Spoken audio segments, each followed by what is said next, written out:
আমি কীর্তনিয়া শ্রী দিব্যেন্দু মণ্ডল আগামী 1433 বঙ্গাব্দের 29শে জ্যৈষ্ঠ আমি আসছি পূর্ব বর্ধমান জামালপুর ব্লকের অন্তর্গত চকদিঘির নিকট সুখপুর গ্রামে রায় পরিবার আয়োজিত শ্রী শ্রী হরিনাম মহাযজ্ঞে আগামী 29শে জ্যৈষ্ঠ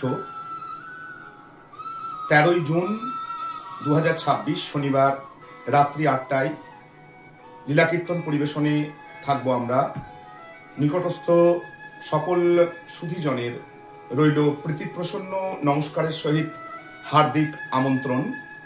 আপনারা আসুন, এই কীর্তনযজ্ঞে সামিল হয়ে অনুষ্ঠানকে সাফল্যমণ্ডিত করুন এবং আপনাদের আশীর্বাদে রায় পরিবারের এই অনুষ্ঠান প্রকৃত কৃষ্ণ ভক্তির এক আসর হয়ে উঠুক। নমস্কার।